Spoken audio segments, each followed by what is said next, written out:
Hello friends, நம்ம இன்றைக்கி வள்ளியம்மா சமையலில் செய்ய போகிறது முட்டை வடைங்க. அதுக்கு 4 முட்டையை வேக வச்சு தோல் எடுத்துகிட்டு துருவி வச்சுருக்கிறேன். ஒரு முட்டை உடச்சி கலக்கி வச்சுருக்கிறேன்.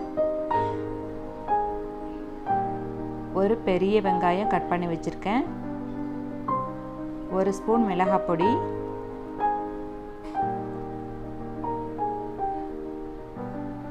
1/2 ஸ்பூன் கரம் மசால், 1 கொத்து கருவேப்பிலை பொடியை நறுக்கி வச்சுருக்கேன். 1/2 ஸ்பூன் இஞ்சி பூண்டு பேஸ்ட். துருவிய முட்டையில் வெங்காயத்தை கலந்துக்கலாம். மிளகாய் பொடி போட்டாச்சு. கரம் மசால், கருவேப்பிலை, இஞ்சி பூண்டு பேஸ்ட்,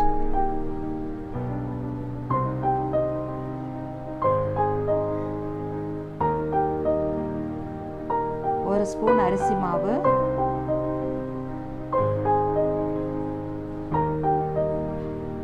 2 ஸ்பூன் கடலை மாவு,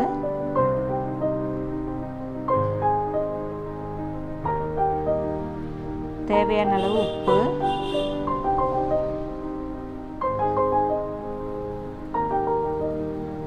அரை ஸ்பூன் மிளகு பொடி.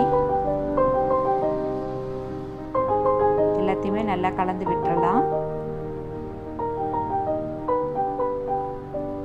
உடைச்சி வச்ச முட்டையை நம்ம இப்போ கொஞ்சமாக ஊற்ற போகிறோம்.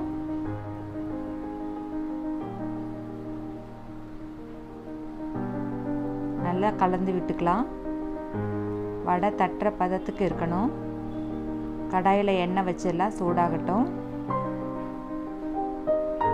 இது மாதிரி உருண்டை பிடிச்சி வச்சுக்கலாம். எண்ணெய் சூடாச்சுங்க. இது மாதிரி வடை தட்டி போட்டுடலாம். எல்லாமே ஒன்று ஒன்றா போட்டுடலாம். வெந்த உடனே திருப்பி விட்டுறலாம்.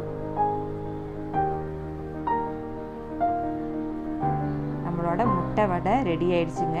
இது மாதிரி செஞ்சு பார்த்துட்டு டேஸ்ட் பண்ணி பார்த்துட்டு கமெண்ட் பண்ணுங்கள், ஷேர் பண்ணுங்கள், சப்ஸ்கிரைப் பண்ணுங்கள். தேங்க்யூ.